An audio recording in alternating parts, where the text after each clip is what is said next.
Here we have the DLX Idol,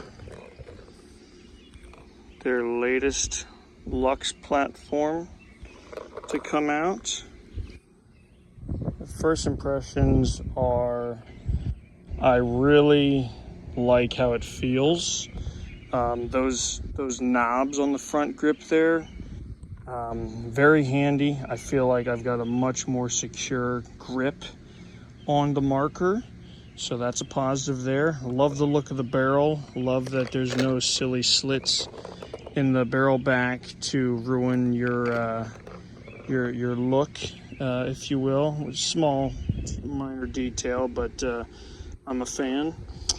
Eye covers, toolless eye cover, similar concept. I just think they're a joke. I've never been able to take those eye covers off without the use of an Allen key, so that's definitely not toolless in my book. So let's see what else. Love that new trigger. That's more of a blade and yet still a little bit of a, I don't know what you call that, but really like that. Those knurls there on the back, I know I'm kind of doing this one-handed, but I don't really feel like they affect your grip at all. Even when my fingers wrap around the front grip, they don't even rest there. So yeah, it could be for some people, not my personal favorite, but love the little textured rubber on the grip. I find that very high quality feel appealing. This back strap, definitely like the grip here. The way you pull it off is you kind of put a finger and pinch on each side of these little detents there and you pull straight back. It's kind of sudden, so I don't know. I mean, maybe if you don't have a decent grip strength, it would be a little bit difficult for you, or just kind of pull it off and then drop the thing right away. So that's kind of an interesting concept. ASA lever, I'm told it's steel, so that's why it can't be anodized with the rest of the marker. So not 100% certain on that, but don't like that it's not polished black with the rest of the gun, but then again, that's just me being nitpicky. Screen, definitely very reminiscent of the Angel A1. I'll turn it on here in a second, but I'm personally not a fan. I mean, will you get used to it? I'm sure you will.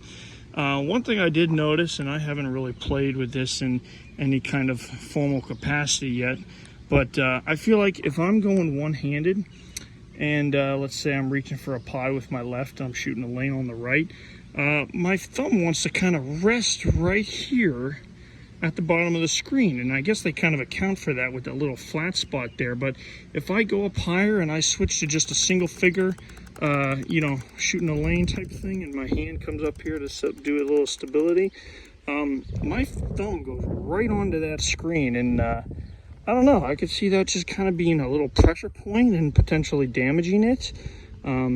You know, if something has a screen on it, it can always break. So that's kind of my thought process behind it. Not really, just not probably as for it as some. Took this grip off a few times.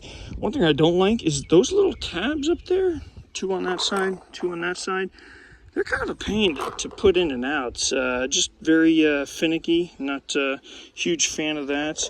And I know the common theme with a lot of the newer guns right now is having little bits of rubber on the insides of the grip to help seal out the electronic components. But as you can see here, that does not seal. And my brother's got an Idol, and his does the exact same thing. So kind of a flimsier rubber that just doesn't fit the mold as well as it should, or as I'm sure it's designed to.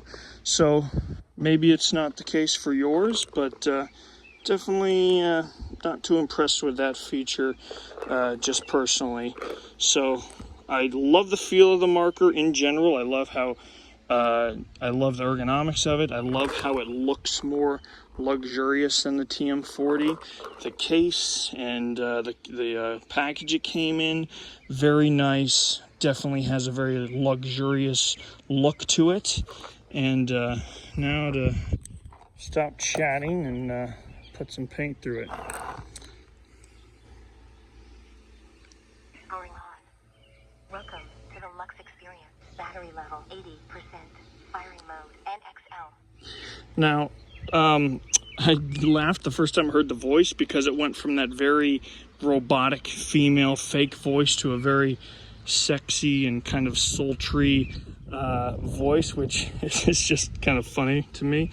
But the screen, it's on its brightest setting, and it's a pretty bright day out, and I can't see the screen even without, you know, the camera. Like, I can't see that in direct sunlight.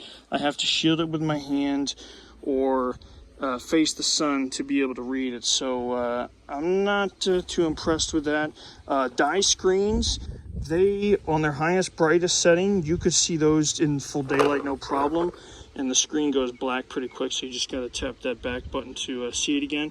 Very first time turning this on, it read 80%. Turned it off and on again, and less than a minute later, battery read 100%. And ever since then, it's turned on, it goes back to 80. So just a little odd glitch there that, you know, hopefully works itself out. But shot this already before, and I know it's getting windy, so it'd be kind of hard for you to tell, but in other videos as well as in person shooting this, it is louder than the TM40, which I'm not all that impressed with, especially since it seems like the operating pressure is about the same.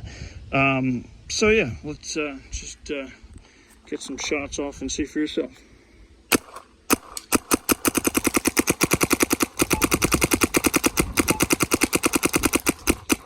I'm shooting brand new, very crappy paint.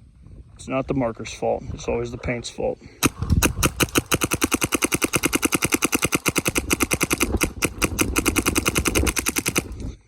Oh, one other thing I also forgot to mention. I don't like the concept they came up with the insert sizes. They just came with two, with small bore and large bore labeled on the two inserts, which I think is kind of nutty. But I know Ryan Moorhead's an awesome guy. He's kind of the creator and designer, brains behind this thing, so I'm sure he has a more thought out reason than I do. I'm just a peon when it comes to this kind of stuff. Yeah, other thing that I thought was weird was the barrel back has O-rings on the inside to help grip the insert, which first time going to put an insert in, that O-ring started to come out, and I couldn't get the insert all the way through, and so I was like looking down the barrel, I'm like, what in the world? There's an O-ring in there. So wasn't all that fond of that concept, but hasn't done it since, so I guess we'll just go with it.